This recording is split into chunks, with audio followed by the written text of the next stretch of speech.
Hi, good evening. As you all know, many people are using face recognition or similar technologies to unlock their phones or other devices. So this is basically normal. The other question is it cool? And to keep it short, no, it is not.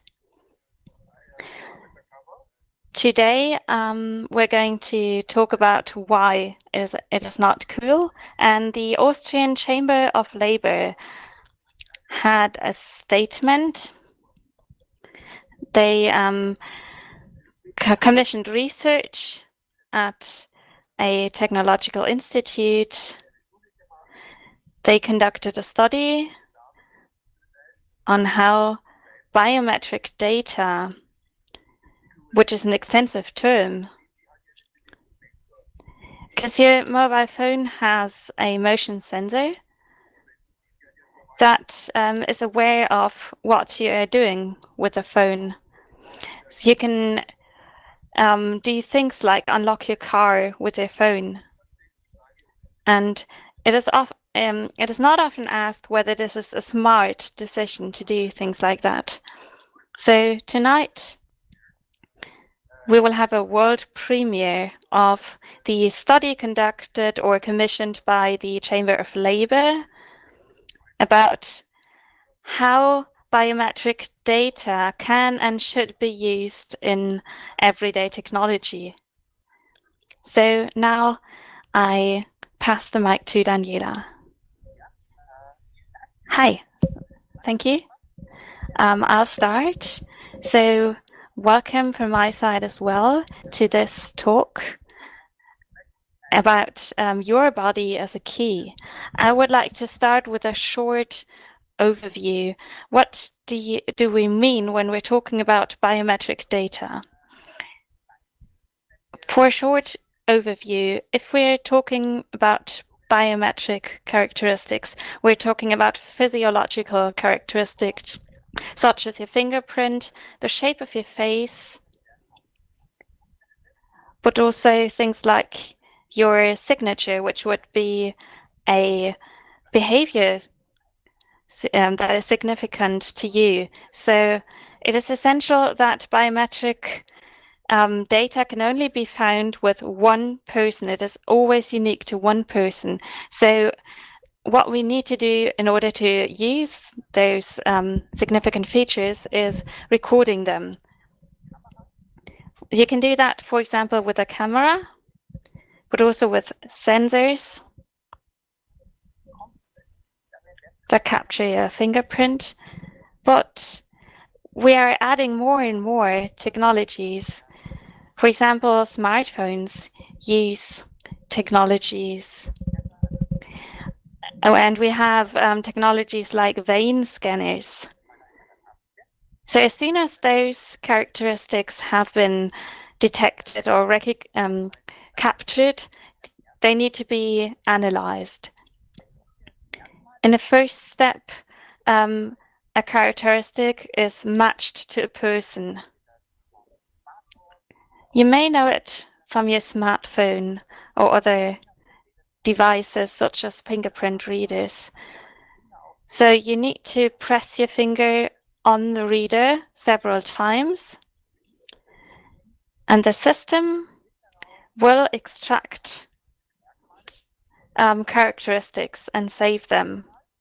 The next time an unknown person is captured, there's a check to see whether that person has already been registered or not. You will never have a perfect match because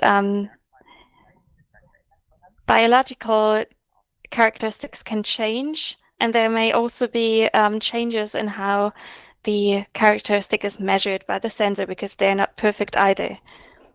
And it also depends on whether you are capturing a new characteristic or if you're expecting a certain characteristic, or if you're capturing characteristics of several people.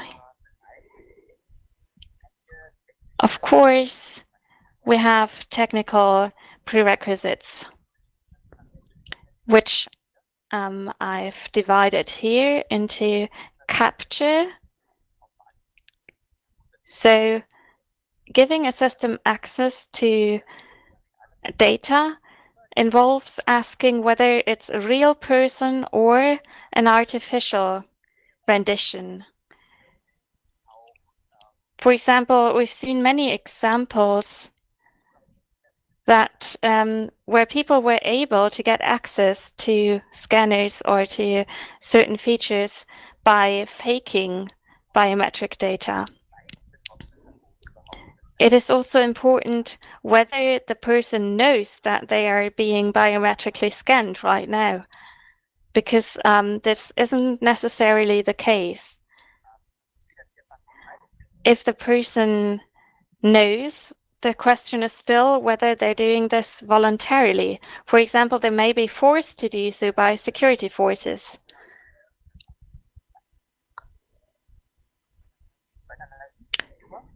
Then the second step is analysis. There are also different prerequisites. For example, you have an error rate. An error rate means a set of characteristics. You have the false acceptance rate. So how many persons do you recognize as correct, even though they're not the correct person? And how many people do get access wrongly? So the worse the database and the worse the capture, the higher the expected error rate, especially for systems with a large amount of data, for example, those used by security forces, or when the whole internet is being searched. This is the case. Often when video cameras or other technologies are used, people don't even think of their data being used to make recognitions or to have those kind of technologies there, so that people may not know what is actually going on. And you can't really prevent this kind of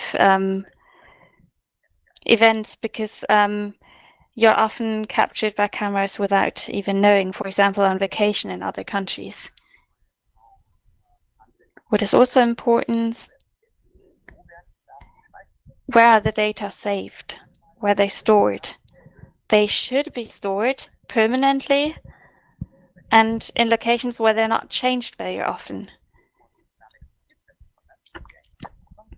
So that means as soon as data can be copied, they're useless for identification purposes. So ideally, they should be evaluated by the device that captures them. If otherwise, often it's an external device or a database that works with the data, and that comes along with a lot of risks. Now, we're going to talk about the usage of these technologies. You see persons getting access to a certain facility. And depending on whether the person has been identified and authenticated, for example, by a touch reader or other kind of access systems, such as hand vein scanners. So it's important that these accessing capabilities seem easy to use and neat, because you can't lose your identifying material, but it also has a large downside because it's your face. So you would want it to be kept secret, this information about you.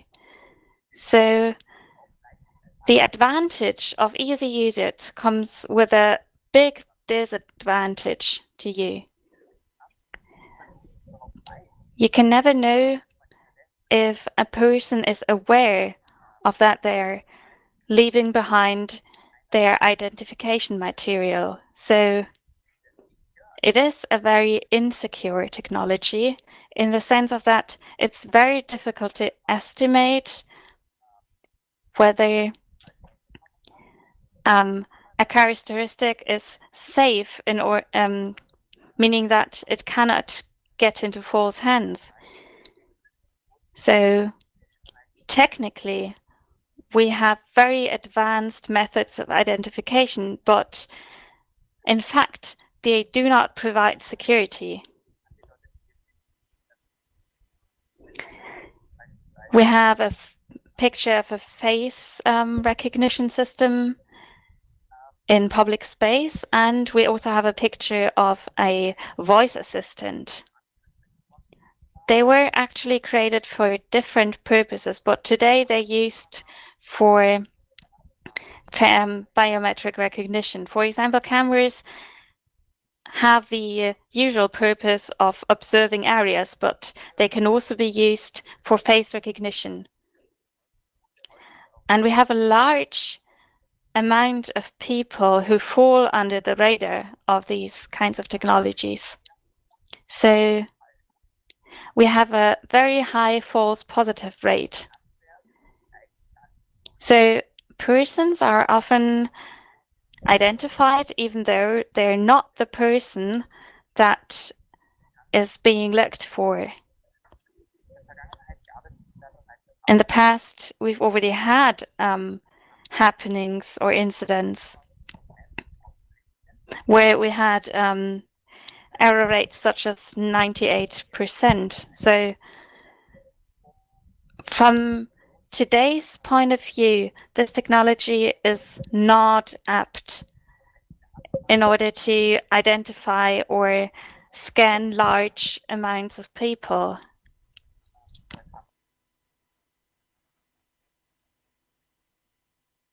So you have a large number of people who are potentially recognized.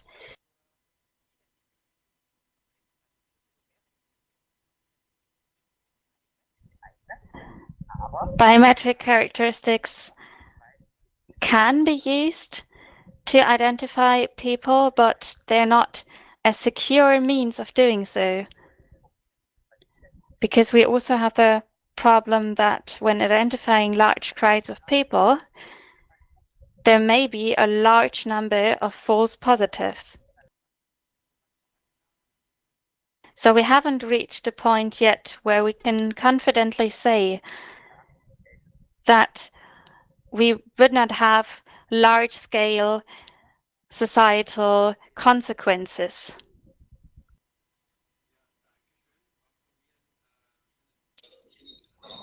Yes, thank you. My name is Walter Preisel. Good evening from me too. And we from the Institute for Technology Impact Assessment, we, of course, this is the base for our analysis, but our main focus, as the main name of our institute says, is on the consequences, on the impact. So what does it mean if technologies are developed and used? What does that mean for the way that people live together, for companies, for us as consumers, but also for the democratically constituted society and or state? So it's important to talk about face recognition here, and biometrics normally is known for the fact that an action follows after verification, and we have talked about face recognition. If you have large crowds and use face recognition in public, this is normally not noticed. It happens in the background, and through face recognition software, people can be searched from the internet these days, via the internet, from somewhere far away. So we have a tendency towards mass surveillance and the erosion of anonymity. And we have large companies specializing and who have been subjected to scandals. We have companies from the US and from Poland, Clearview in the US. We believe that they have about 3 billion images that are connected from social networks and analyzed, and through face recognition software, they submitted these data to security agencies.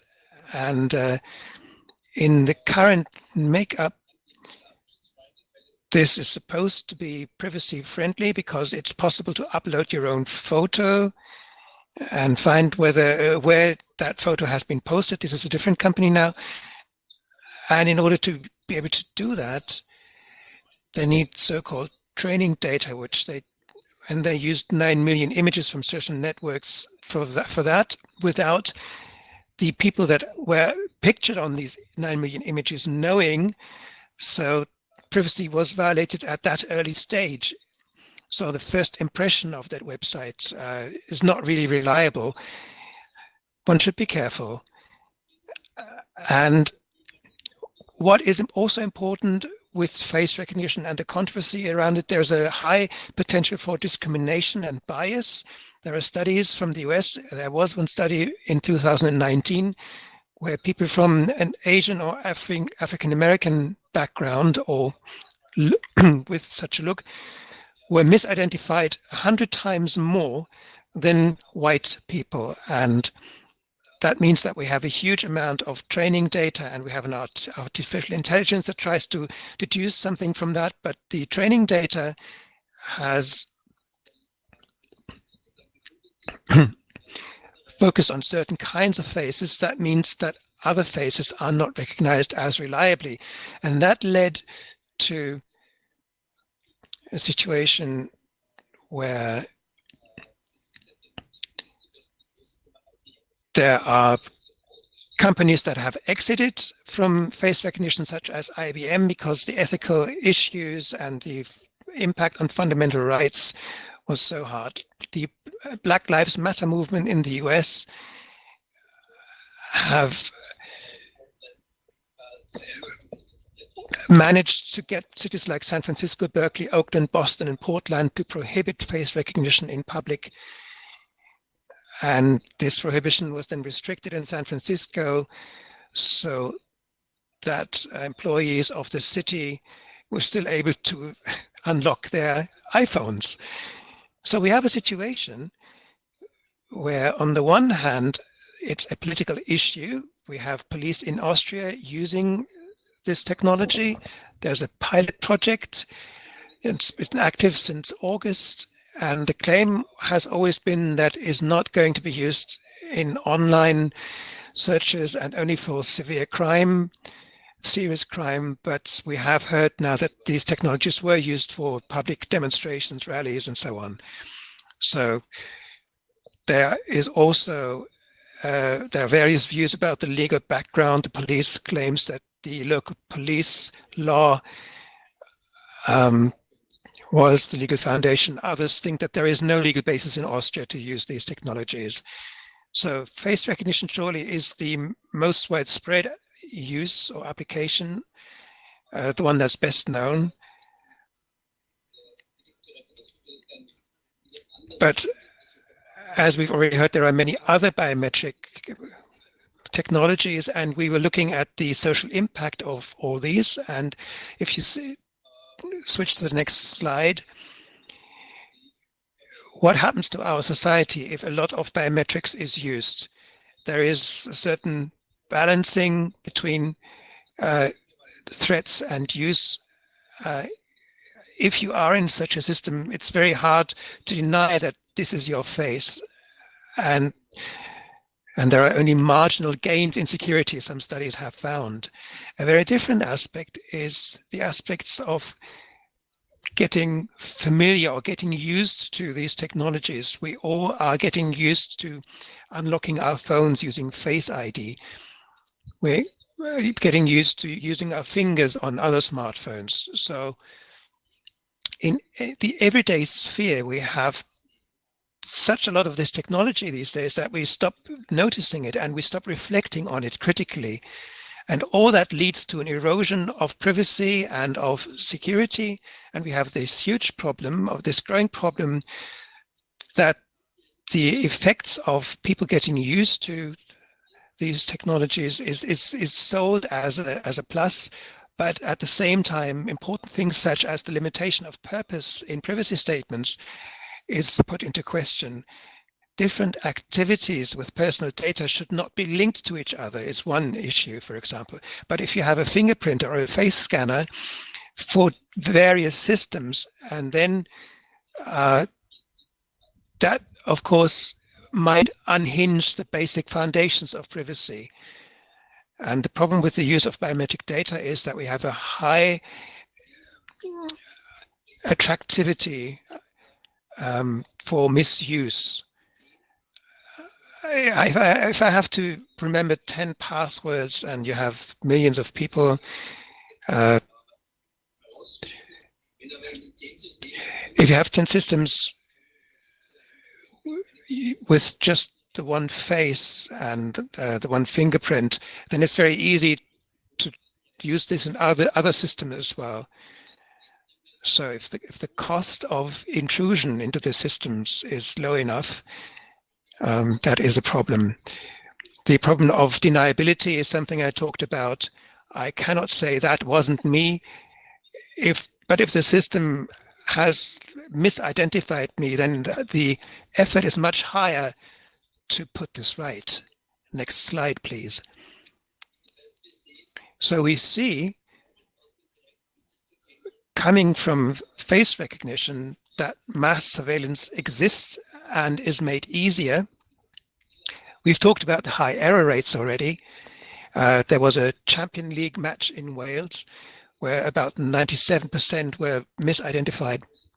So 10,000 people, even though they had not been under any suspicion, were classified as suspicious. And that, of course, changes something with people. That intrudes into their private sphere. And that is one of the problems with fundamental rights. Another less concrete impact is the loss of control of our biometric data. Normally, this is our own body. And if we no longer noticed how many systems now know data about our body, and from that aspect, I would like to stress that there is something of a creeping loss of human dignity. If our body is just a collection of functional and access data, if you think about the quantified self movement, where every activity in sport is tracked and then published, voluntarily published in social networks, and many email applications that have biometric parameters that they collect and turn into data. So the biometrics that we were looking at in this study is just one part of the whole picture. So what do we have? What have we found through these studies and analyses? What action do we regard as necessary? On the one hand, data protection and security standards for biometric data are not sufficient yet. They have to be strengthened. It has to be made clear that biometric data needs higher protection levels as other personal data. And what we think is that it is very important that the discussion, the debate about biometrics as such, but also about the restriction of biometric use, has to be broadened, and also the debate about limiting purposes. And we have joined the view held by many politicians, but sadly not enforced yet, and that is a ban on biometrics. Not all of biometrics, perhaps, but on discriminating consequences of biometrics. And the consequences in public space are particularly worrisome. but if it's used in other areas, in more private areas, there should be very strict conditions. There should be a binding technology impact assessment and privacy impact assessment, and privacy by design should be the principle. So just as the European Court of Justice has ruled on mass surveillance, that is just a side remark. Now, about the implementation and what consequences should be drawn from our results, for that I will hand over to my colleague. Thank you.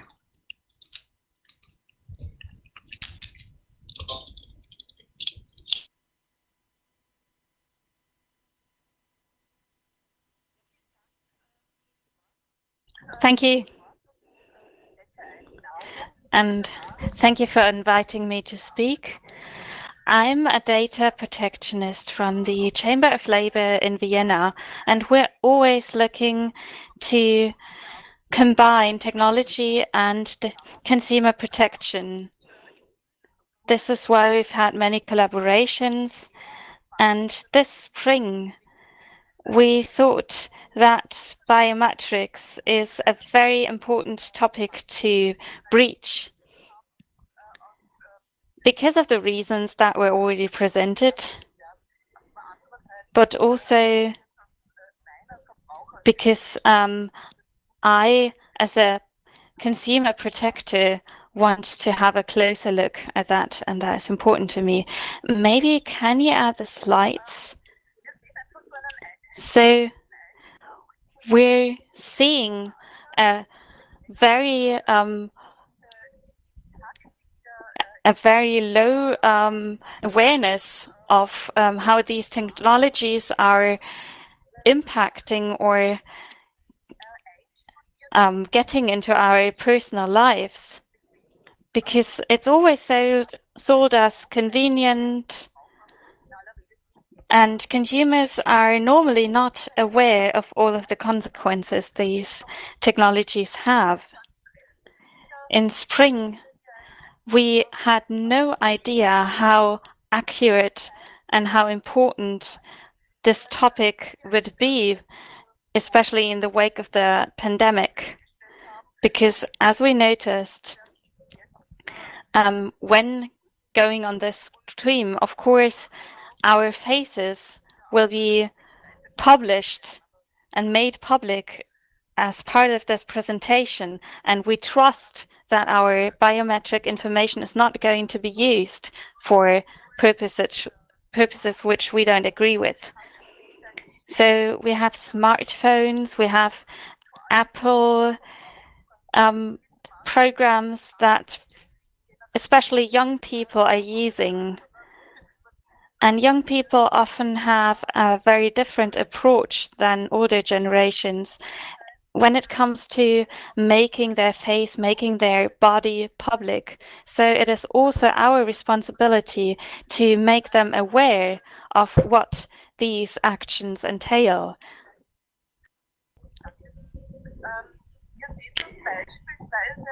For example, we can see that in another area of topic in online payments, because authentication methods for online payments are changing and are being extended.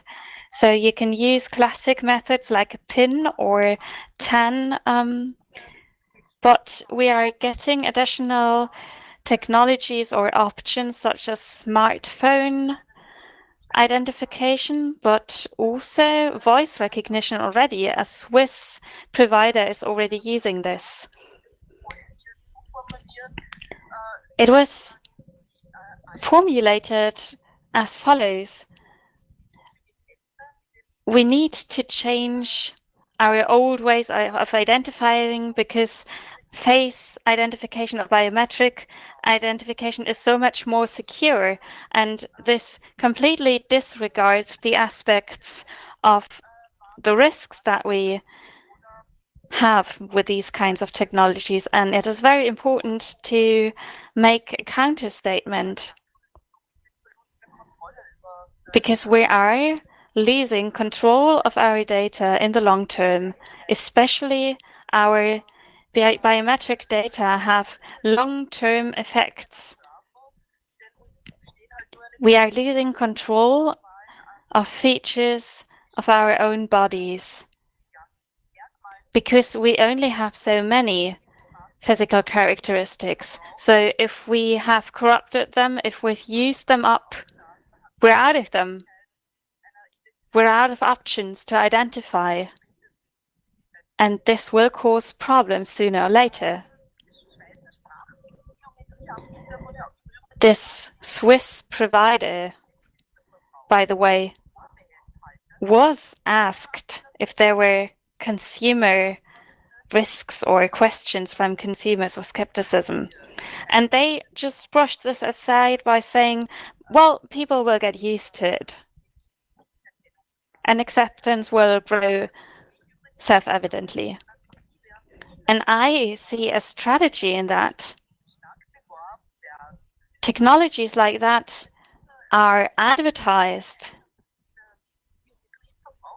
without talking about the consequences, without talking about consumer protection. I think this is also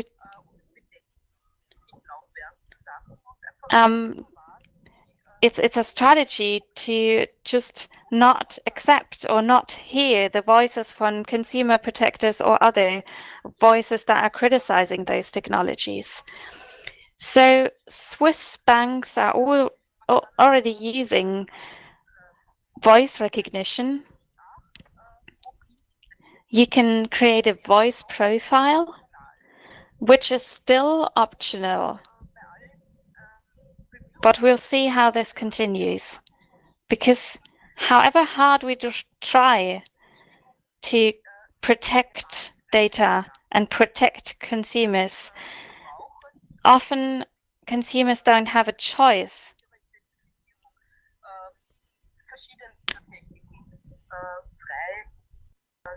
And when they're offered these kinds of technologies, it is often made easy to use biometric technologies. So we should be aware, and we should be talking about the consequences and the impact on society. It's not just banks that are experimenting.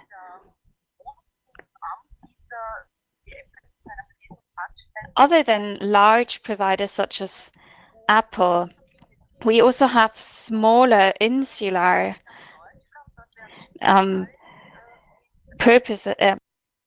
users of these kinds of technologies. For example, they are being used for access to certain online, certain casinos, for example, or where you have a database of people who can access the casino and those who don't. So, and also they can recognize the probability of whether a person identifying is adult or not. And this has been approved by authorities. Also, youth protection is used, for example, to protect youth from online content. And often you have the option to upload a live selfie in order to verify yourself. And I'm appalled that our youth protection authorities just seem to go along with that, and they seem not to have taken this into account.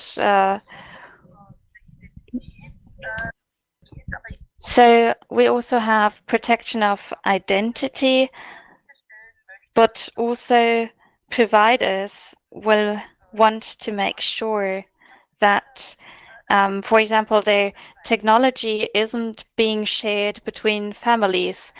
For example, gyms might want to use that technology in order to make sure that only the paying user uses the gem. On the online website of the Justice Ministry, we have a paper on e-government, or a comment on e-government, a new kind of card, electronic ID, will be extended by a biometric mobile phone option in order to identify yourself easier and more quickly. Already existing mobile technologies are used, and there's absolutely no comment on how our data and privacy protection is being safeguarded. So prerequisites would be, for example, that you can always opt for another option. So you should always have another choice than using a mobile phone or using your biometric data. And also, criticism is that there is no impact assessment of the impact of using Apple and Google technology to treat European citizens. So you can see at this example that we have useful protection concepts, but lastly, we are taking a dangerous gamble by using these kinds of technologies and disregarding security concerns. We have a white paper on artificial intelligence.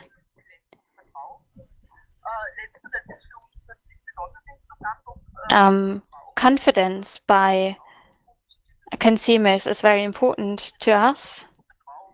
We want to know whether consumers will be able to trust and be confident in using biometric technologies. It is clear that no biometric concept will be able to function without algorithms and artificial intelligence. Against this background, it was very important to us whether the white paper details protection measures for biometric data. The Commission made the correct conclusions, being that there is a large risk in using algorithms, and also that liability is an important issue here. Algorithms are very difficult to retrace. And when analyzing behaviors, we are quickly getting into the range of mass surveillance. And if face recognition is added to the mix, we also have this discrimination factor, which has been proven by US studies that especially young, non-white men, that white men are recognized better than non-white women, simply stated. So these applications can never be perfect, and dangerously so, because they are being used in public space. The Commission is also worried about violations of essential rights, basic rights, and in the end, they concluded that a debate would be needed about special circumstances that would rectify the use of such technologies and which security measures are going to be added, which is very disappointing to us because there is a temporary limit or prohibition of using these technologies, which is, as they then said, for understandable reasons, because you would need a solid methodology to use these kind of technologies. So we will do a quick excursus to the GDPR.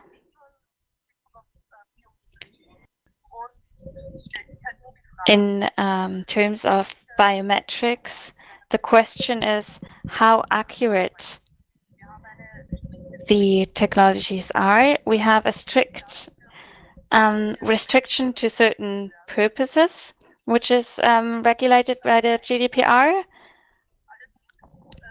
But there are still exceptions because we have a sort of compatibility test where it must be weighed whether the further use is still applicable to the original purpose. So you cannot trust in whether your data are bound to certain purposes, whether the usage of your data is bound to certain purposes.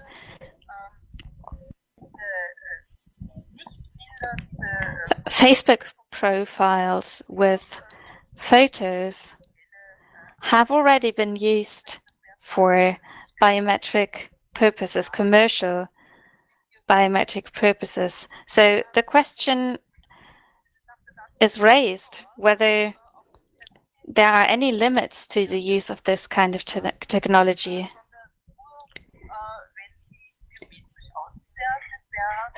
Personal data are very important to the GDPR.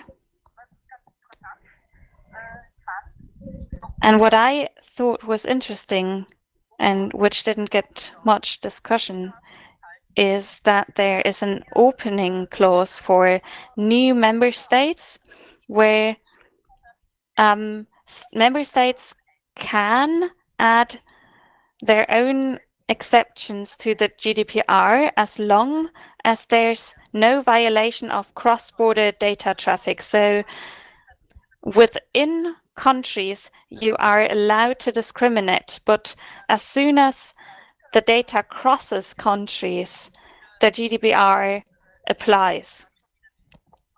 So there are some clear inaccuracies in here. Article 22, lastly, prohibits automatic decisions on singular cases, but there are always exceptions. Generally, automated decisions on singular cases are banned, except when the consumer gives their consent. So there must be a contract upon which this kind of data is used. So lastly, the important question to us is there a legal basis for biometric technologies? We don't think that there are enough laws that regulate how these technologies are used. Because what harm would restrictions do? Because I do think that we need a ban on real-time usage of data captured in public areas. Because we are seeing this every day. we are seeing basic rights violated, and we would be seeing basic rights violated if we permitted this. If people are being identified biometrically in real time.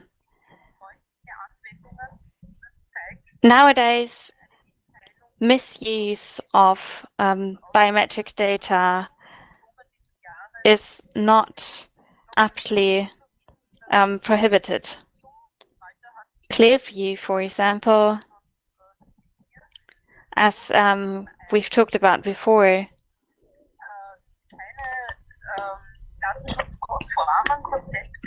did not use data protection friendly basics, but still both applications can still be used. And we're not seeing authorities take the appropriate legal steps. We have not seen a ban on these kind of technologies. So it is clear to us that the GDPR would apply in this case. So there is a clear deficit in appropriate measures being taken against the use of biometric data. Daniela, sorry, I have to interrupt you, but we're way over time. So if you could please come to an end of your presentation. Yeah, I'm already at my last slide, so just 2 wishes which I would like to say out loud. We should have a limitation to certain purposes. Even if people have published their photos voluntarily, pictures of faces should always count as personal data that are to be protected.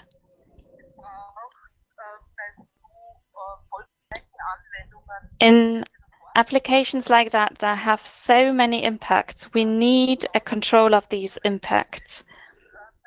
We need control mechanisms.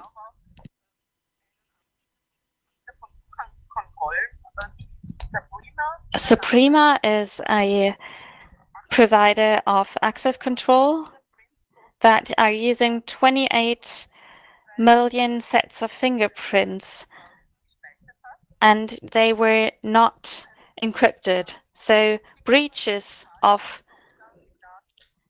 security like that, it would be very important for data protection authorities to take the necessary steps. Lastly,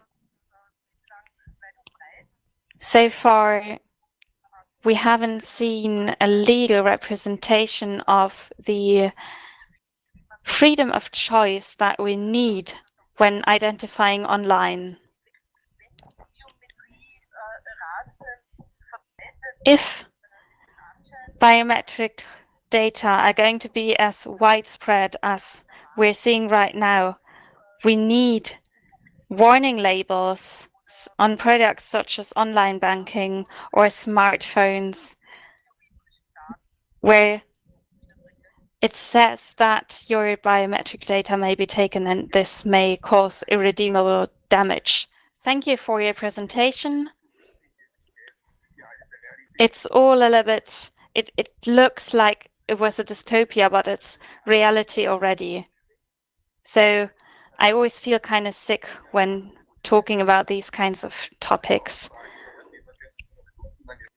We could go on for hours, but we don't have the time because we're in massive overtime. So let's just conclude this talk. Thank you very much to all participants, especially the Chamber of Labour, which is also one of our sponsors, but also our colleagues from the sciences. And I think that we will meet again and we will have further need of discussion, because so many things can still happen, so many nightmares still out there. So